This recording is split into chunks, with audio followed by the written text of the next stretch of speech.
Hi అందరికీ. ఈరోజు fast food centre దగ్గర చేసే గోపి రైస్ని ఎలా చేయాలో ఇంట్లోనే పర్ఫెక్ట్గా చూపిస్తాను. చాలా టేస్టీగా ఉంటుంది. ఇట్లనే ఖాళీ చేసిస్తారు. ఫస్ట్ స్టవ్ ఆన్ చేసి కడాయి పెట్టి కడాయిలో 3 టేబుల్ స్పూన్స్ ఆయిల్ వేసేసుకోవాలి. అది హీట్ అయ్యాక పొడవుగా కట్ చేసుకున్న ఆనియన్స్, గ్రీన్ చిల్లీ వేసేసుకొని బాగా మిక్స్ చేసుకోవాలి.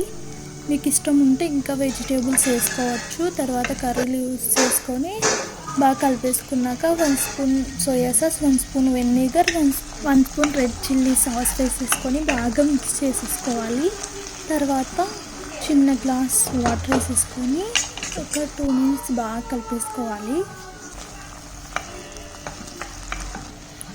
1.5 spoon garam masala, 1.5 spoon salt వేసేసుకొని బాగా మళ్ళీ ఒకసారి మిక్స్ చేసుకున్నాక గోపీని వేసేసుకోవాలి. ఇది నేను ఉప్పు, కారం, పసుపు, ధనియాల పొడి, గరం మసాలా, కార్న్ఫ్లోర్, చికెన్ పకోడా మసాలా వేసేసుకొని బాగా కలిపేసుకొని పకోడాలాగా వేసేసుకున్నాను. ఓకేనా, బాగా మిక్స్ అయ్యాక పొడిగా ఉన్న అన్నంని వేసేసుకోవాలి. ముద్దగా ఉంటే ఇది బాగా రాదనమాట. వేసేసుకున్నాక బాగా మిక్స్ చేయాలి అన్నాన్ని.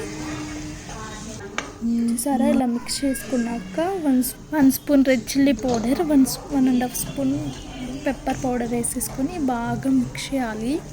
నిజంగా చాలా బాగుంటుంది. నాకు చాలా ఇష్టం. ఇదంటే బాగా స్పైసీగా ఉంటుంది. వేడిగా ఉన్నప్పుడు తినేయండి. చల్లగా అయితే టేస్ట్ పోతుందన్నమాట. ఓకేనా, బాగా ఇలా మిక్స్ చేయాలి. గోపి మంచూరియన్ కూడా ఉంది. అది షార్ట్ వీడియోలో ఉంది. మీరు కావాలంటే ఒకసారి చెక్ చేయండి. ఓకేనా, అలాగే మన ఛానల్కి కొంచెం సపోర్ట్ చేయండి. Please like and share, subscribe. ఓకేనా, మన గోపి రైస్ రెడీ.